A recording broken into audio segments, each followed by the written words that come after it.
प्यारे परमेश्वर के लोगों, आप सभी को जय मसीह की। अगर आप हमारे चैनल पर नए हैं तो हमारे चैनल को लाइक और सब्सक्राइब करें। आज हम वचन के बारे में बात करेंगे और वचन है नीति वचन 28 का 13, 28 अध्याय और 13 आयत को देखेंगे। यहाँ पर लिखा है, जो अपने अपराध छिपाए रखता है, जो अपने अपराध छिपाए रखता है उसका कार्य सफल नहीं होता। हालेलुया। यहाँ पर लिखा है, जो अपने अपराध छिपाए रखता है। अपराध कई प्रकार के होते हैं, अपराध हर तरीके के होते हैं। अगर हम किसी को गाली देते हैं वो भी अपराध है, क्योंकि वो अपराध है। परमेश्वर कहता है तुम अपने सताने वालों के लिए प्रार्थना करो। इसलिए हमें किसी का बदला नहीं लेना है, क्योंकि परमेश्वर कहता है बदला लेना मेरा काम है। अगर हम किसी को गाली देते हैं तो वो भी अपराध है। अगर हम शराब पीते हैं, गांजा पीते हैं, कोई भी ऐमाल करते हैं तो वो भी अपराध है, क्योंकि परमेश्वर कहता है ये शरीर मेरा मंदिर है और जो इस मंदिर को नाश करेगा उसे मैं नाश कर दूंगा। इसलिए हमें तुम्हें इसको नाश नहीं करना है, क्योंकि परमेश्वर का जो वचन कहता है जैसे मैं पवित्र हूं वैसे तुम भी पवित्र बनो। इसलिए हमें तुम्हें पवित्र बनना है और पवित्रताई में जीवन काटना है। क्या लिखा है? जो अपने अपराध छिपाए रखता है उसका कार्य सफल नहीं होता। यानी अगर हम किसी के प्रति लड़ाई करते हैं, झगड़ा करते हैं, किसी से हमारी लड़ाई हो जाती है और उससे अगर हम मेल मिलाप नहीं करते हैं तो हमारा अपराध छिपा रहता है और हमारा अपराध छिपा रहता है। इसलिए अगर हमारा अपराध छिपा है तो हम कभी भी परमेश्वर के पास नहीं है। कितना ही पैसा हम पर हो जाए, कितनी ही दौलत हो जाए, लेकिन अगर हमारे अंदर अपराध वाली ही आत्मा है तो हम परमेश्वर को नहीं जानते हैं। क्योंकि लिखा है, जो अपने अपराध छिपाए रखता है। हम गुनाह करते हैं, किसी को मारते हैं, किसी को पीटते हैं, प्रभु को मानने के बाद, मसीह में होने के बाद भी अगर हम किसी को मारते हैं, पीटते हैं, किसी से झगड़ा करते हैं और हम उसे दबा लेते हैं, उसे हम कहते हैं अरे हमसे नहीं हुआ था, उन्हीं ने पहले किया, उनने ये किया वो किया, और हम उनसे मेल मिलाप नहीं करते हैं, तो वो हमारा अपराध दबा रहता है और वह छिप जाता है। इसलिए हमें तुम्हें अपराध को छिपाना नहीं, प्रभु से क्षमा मांगनी है, प्रभु से क्षमा मांगनी है और मेल मिलाप के साथ जीवन बिताना है। क्योंकि लिखा है, जो मेल मिलाप करवाने वाले हैं वो परमेश्वर की संतान ठहरेंगे। इसलिए हमें मेल मिलाप के साथ जीना है।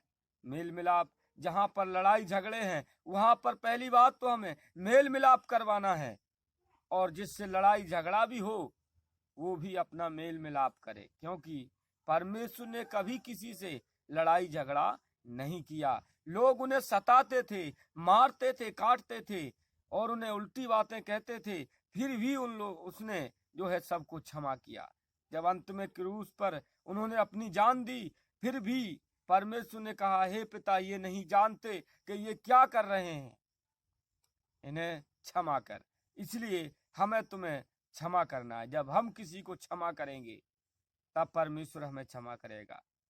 क्योंकि मत्ती के 6 अध्याय के 14 आयत में लिखा है, जो मनुष्य के अपराध क्षमा करता है, जो मनुष्य के अपराध क्षमा करता है उसको स्वर्ग पिता भी उसके अपराध क्षमा करता है। इसलिए हमें तुम्हें ज्यादातर मनुष्यों को क्षमा करना है, क्योंकि वो भी हमारे भाई हैं।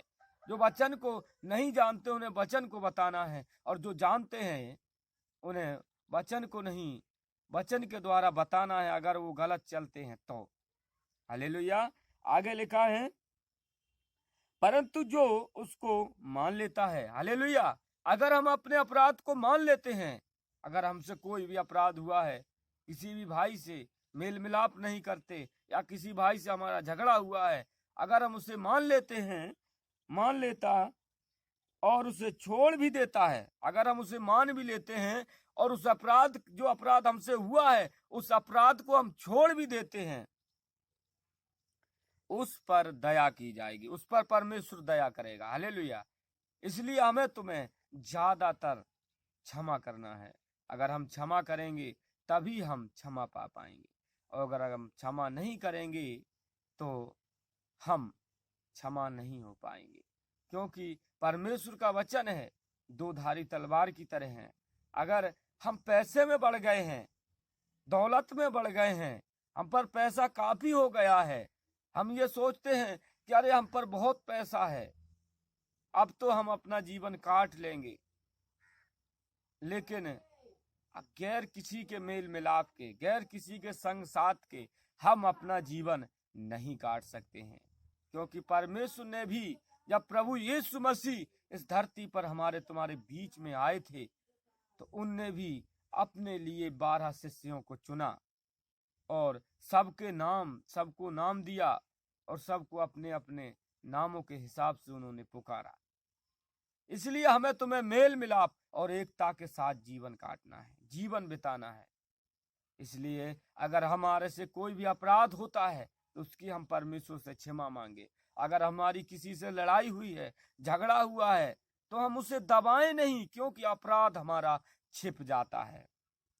हम उसे दबाएं नहीं, बल्कि उस भाई से मेल मिलाप करें और परमेश्वर से क्षमा मांगे कि परमेश्वर, इतने दिनों तक हमने इस भाई से जो मेल मिलाप नहीं किया, उसकी हम आपसे क्षमा मांगते हैं। आज तेरा वचन हमारे जीवन के अंदर, इसलिए हम प्रभु परमेश्वर पिता सभी पुराने अपराधों को छोड़कर, मेरे प्यारे पिता, आज हम तेरे समीप आते हैं। इसलिए हम सभी पापों अपराधों की क्षमा मांगे और कहें प्रभु आप हमें क्षमा करें, पवित्र आत्मा आप हमें क्षमा करें, आप हमारी अगुवाई करें, क्योंकि परमेश्वर क्षमा करने वाला है। हालेलुया। प्रभु आप सभी जो है, अगला वचन हम आपको बताएंगे। अगला वचन जो हम लेकर आए हैं, अगला वचन है पहला यूहन्ना का पहला अध्याय और आयत नंबर 9 को हम पढ़ेंगे। यहाँ पर लिखा है, यदि हम अपने पापों को मान लें, हालेलुया, अगर हम अपने पापों को मान लें, यहाँ पर वचन साफ कहता है, यदि हम अपने पापों को मान लें तो वह हमारे पापों को क्षमा करने और हमें अधर्म से शुद्ध करने में विश्वास योग्य और धर्मी है। हालेलुया। कौन? प्रभु यीशु मसीह। क्योंकि उसने क्षमा किया तो वो ही हमें भी क्षमा कर सकता है। इसलिए हमें ज्यादातर क्षमा करना है। हमें अपने पापों को प्रभु यीशु मसीह के सामने मान लेना है। और जिस भाई से झगड़ा हुआ है, अगर वो मसीह का विरोधी है और आपकी बात को नहीं मानता है, फिर भी हम परमेश्वर से क्षमा मांगे, प्रभु से क्षमा मांगे, प्रभु यीशु मसीह से क्षमा मांगे। अगर हम प्रभु यीशु मसीह से क्षमा मांगेंगे, फिर भी हमें क्षमा मिल जाएगी। बहुत से भाई विश्वासी लोग होने के बाद भी वो लड़ाई झगड़े करते हैं। अगर किसी ने उनको गाली दी है तो वो गाली देते हैं, क्योंकि वचन कहता है बदला लेना तुम्हारा काम नहीं, बदला लेना मेरा काम है। प्रभु का काम है बदला लेना, हमारा बदला लेना काम नहीं है। जब राजा हिजकिय्याह पर संकट आया, असूरियों ने पूरे यरूशलेम को घेर लिया, तो क्या राजा हिजकिय्याह तलवार लेकर उनके सामने गया? नहीं, राजा हिजकिय्याह उनके सामने तलवार लेकर नहीं गया था। उनके लिखे हुए पत्र को राजा हिजकिय्याह ने परमेश्वर की हुजूरी में और परमेश्वर की सभा में सम्मानित किया, परमेश्वर को दिया और परमेश्वर के सामने रखकर रोया, चिल्लाया और प्रार्थना की कि प्रभु मैं नहीं लड़ सकता, तुम लड़ सकते हो, क्योंकि तूने कहा है कि बदला लेना मेरा काम है। और ये जो प्रभु असूरियों ने तेरे खिलाफ लिखा है, इनका बदला तू ही दे सकता है। तो क्या परमेश्वर ने उसकी सहायता नहीं की थी? की थी। उसी रात को एक स्वर्गदूत ने 1,86,000 आदमियों को मारा था। 1,86,000 आदमियों को मारा था एक स्वर्गदूत ने। तो क्या परमेश्वर आपकी सहायता मदद नहीं करेगा? करेगा। लेकिन जब प्रभु यीशु मसीह आए, उन्होंने सबको बताया कि अपने पापों से क्षमा मांगो और आप भी क्षमा करो, क्योंकि लिखा है तुम अपने सताने वालों के लिए प्रार्थना करो, तुम अपने शत्रुओं के लिए प्रार्थना करो। वचन कहता है धन्य है वो जो मन के दीन है, क्योंकि वो स्वर्ग को देखेंगे, स्वर्ग के राज के अधिकारी होंगे। हालेलुया। इसलिए हमें तुम्हें ज्यादातर क्षमा करना है, और अगर हम क्षमा करते हैं तभी क्षमा पाते हैं, क्योंकि प्रभु यीशु मसीह ने क्षमा किया। जब प्रभु यीशु मसीह पकड़वाए जा रहे थे, तब भी उन्होंने कहा, क्या मैं चोर हूं जो तुम मुझे लाठियां और भाले लेकर पकड़ने आए हो? क्या मैं रोज तुम्हारे सामने प्रार्थना घर में नहीं रहा था? क्या मैं रोज तुम्हारे सामने नहीं आया गया या चलता था या फिरता था? तब तुमने नहीं मुझे पकड़ा, लेकिन आज तुम मुझे चोर समझकर लाठियां और भाले लेकर आए हो। तो इसलिए हमें तुम्हें ये जानना है कि परमेश्वर क्षमा करते आए हैं, तो क्षमा हमें भी करना चाहिए। जब उस समय इजरायलियों से गलती हुई, गुनाह हुआ, तो मूसा ने कहा, हे प्रभु, तेरे जीवन की पुस्तक में से, उसने प्रार्थना की, हे प्रभु, तेरे जीवन की पुस्तक में से मेरे नाम को काट दे, क्योंकि मुझसे अपराध हुआ है। तो क्या प्रभु ने उसके नाम को काटा? नहीं, कहा कि तू ही इस राज को उस पार तक ले जा सकता है। लेकिन फिर भी मूसा को उस पार तक जाने की अनुमति नहीं मिल पाई। हालेलुया। इसलिए परमेश्वर के वचन के हिसाब से हमें चलना है। तो परमेश्वर ने मूसा का नाम अपनी पुस्तक में से, जीवन की पुस्तक में से नहीं काटा, तो परमेश्वर हमारे तुम्हारे नाम को भी नहीं काटेगा अगर हम क्षमा मांगेंगे तो। अगर हम मेहनत भी करें, उसका फल ना पाएं, अगर हम प्रार्थना भी करें और परमेश्वर के साथ ना जाएं, तो कोई फायदा नहीं। इसलिए हमें तुम्हें ज्यादातर परमेश्वर की महिमा में, परमेश्वर के काम में जो है हाथ बटाना, और ज्यादातर हमें क्षमा मांगनी है, क्योंकि क्षमा ही मांगने से हम क्षमा पा सकते हैं।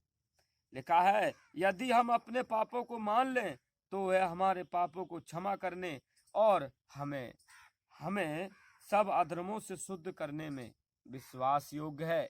हालेलुया। तो हमारा विश्वास योग्य परमेश्वर हम सभी को क्षमा करेगा। इन वचनों के द्वारा परमेश्वर आप सभी को आशीष करे। आमीन। आप सभी को जय मसीह की।